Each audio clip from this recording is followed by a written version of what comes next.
Welcome. Today is Tuesday of the third week of Advent.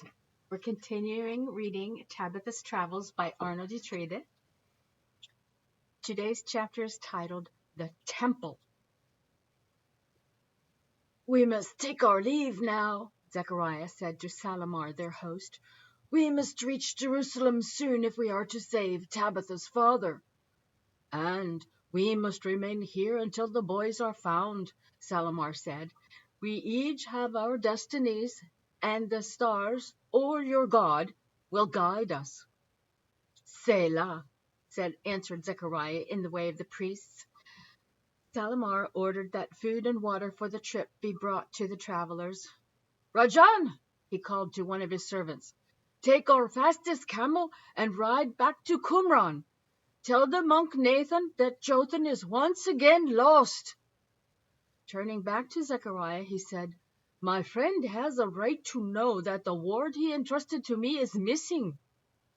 Zechariah nodded, and then said to Tabitha, "We must depart now. It is not far to Jerusalem, but the road is rough." Tabitha looked across the sharp volcanic rocks and nodded. "Many blessings on you and your son," she said to Salamar. "May you find him and Jotham well cared for." Salamar seemed surprised that a girl could offer such a blessing. "You remind me of my wife," he said with a smile, and Tabitha took that to be a good thing. With a wave goodbye, Tabitha and Zechariah once again set out toward Jerusalem. He was right, Tabitha thought of the old priest. This road is rough. It seemed in places as if the trail were nothing more than piles of sharp stones. "You have fine walking legs," Zechariah said, and Tabitha smiled happily at the compliment. Then he added, "For a girl," and her smile abruptly turned into a glare. She knew better than to speak disrespectfully to an elder, but that didn't keep the harsh words from spinning around inside her head. After a few moments, her guardian turned and looked back at her. "You are quiet," he said. "Have you no thanks for a compliment?" Tabitha stewed for a moment, trying not to let anything sarcastic out of her mouth. "I thank you for the compliment," she said finally, "but I would rather be complimented as a person, not just as a girl." "Ah, I see," said the old man, turning back to the trail before him. "So you think it is a disdainful thing to be a girl?" "No," Tabitha almost shouted. "I do not disdain being a girl, but I disdain the way girls are treated." Zechariah was quiet for a moment and then said, "I, too, think it is wrong the way women are treated. That is one reason my wife and I live so far from the city.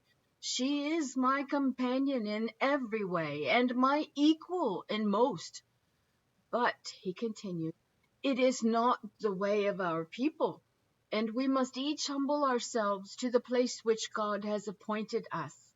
You must humble yourself to your elders and your parents. I must humble myself to the service of God, my wife, and you." "Me?" Tabitha, unable to believe what she was hearing, said, "You are a servant to me?" Zechariah stopped and looked at her again. "Do I not serve you now?" he asked, "by taking you to find your father? Did I not leave my home and my wife and my work in order to be of service to you?" Tabitha's mouth hung open for a moment, and then she slowly nodded her head in agreement. "Well, then," Zechariah said as he continued walking, "if a priest of God can humble himself to the service of a child, perhaps that child could humble herself to the service of others as well, even if they are boys. I do not think you should be treated as less important because you are a girl, Tabitha, but I do think you should treat others as more important than yourself, because you are a child of the most holy God."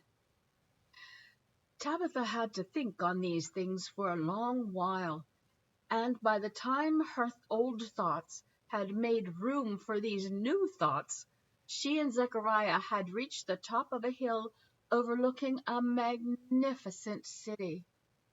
"And so we greet Jerusalem," Zechariah announced. Jerusalem! So many buildings, so many people and animals, and so much noise it could be heard even from this hilltop. But what caught Tabitha's eye first was the temple that soared into the air like a mountain of white granite. The city was built on another lower hilltop and capped it off like a crown of jewels. A green valley cut by a blue stream separated the two travelers from the city, but that could easily be forded. "What do you think?"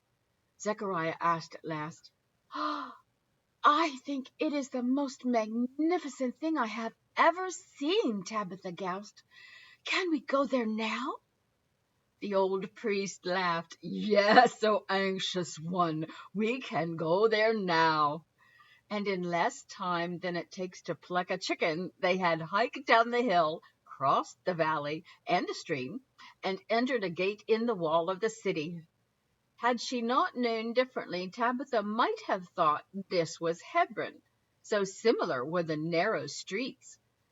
But it was obviously not En-Gedi, for the people here were much more reserved. And it was not Jericho, because there was none of the vast open spaces of that city. It was crowded and stuffy and smelly, and Tabitha loved it. "Where shall we look first?" Tabitha asked. "At the temple," Zechariah answered. "I must inform my elders of my presence, and I will ask them for any news of your father." Tabitha was thrilled at the thought of entering the temple. They pushed their way through the crowds until they came to a long climb of pure white marble steps. The steps led to a wall where guards stood watch at a gate. The guards eyed Zechariah carefully and then nodded to him, allowing him in. Tabitha followed. Inside the wall was a courtyard full of vendors. They were sellers of doves and incense and many things Tabitha did not recognize. "Why do these people sell here?" she whispered. "Is this not the house of God?" "Yes, of course," Zechariah answered. "They sell the birds and animals people need to offer sacrifices for their sins." Tabitha nodded, understanding, and followed Zechariah through a doorway in another wall to another courtyard. Here women sat by themselves praying, or stood in small groups talking quietly. "This is a much more pleasant place," Tabitha thought. Zechariah reached a door in yet another wall and stopped. "You may not accompany me any further," he said. "This door leads to the court of men." Tabitha's face began to warm in anger, but then she remembered Zechariah's words on the trail and forced those feelings right back down to her toes. "Then I shall humble myself to God's service," she said, "and wait for you with the women." Zechariah smiled. "It is difficult, I know," he said, "but it will not always be so." Then he went through the door and was gone. Tabitha wasn't sure if he meant that it would not always be difficult, or that women would not always be treated such, but either way she took comfort in his words and began wandering around the courtyard. Suddenly there was a sharp yank on Tabitha's tunic. "Girl!" she heard an old squeaky voice say. "Girl!" the voice said again, with two more tugs on her tunic. Tabitha looked down to see an ancient woman seated at the base of a column. The woman was dressed in rags, but was as clean as if she had just been washed in Noah's flood. "Yes, mother?" Tabitha answered in the polite way of her people. Girl, the woman said again, the Messiah is coming. Tabitha gasped and knelt down. Yes, this I have heard. Do you know when? The woman was surprised by Tabitha's reaction, but she looked her in the eyes and whispered, Within the week. Within the week this miracle shall happen. Tabitha blinked a few times. Less than a week? Yes, and even sooner. Then she asked, What are you doing here alone? Where is your mother? A dove building a nest atop a nearby column made 7 complete trips for twigs in the time it took Tabitha to tell the old woman her story. Joseph of Jericho, you say, the woman said, filing the name away in her head. I shall watch for him. And what of your father? How would I know him? He is a tall man, a shepherd. He is a Jew, but also a citizen of Rome, though the Romans won't believe him. The old woman looked up in surprise. I know of this man, she said, and I know where they have taken him. Tabitha is finding it difficult to submit herself to others, especially when she doesn't agree with their viewpoints. Submit is one of the toughest words in the New Testament for us to accept, and about the toughest to do. It means giving up our rights, giving up our wills to people with whom we may not even agree.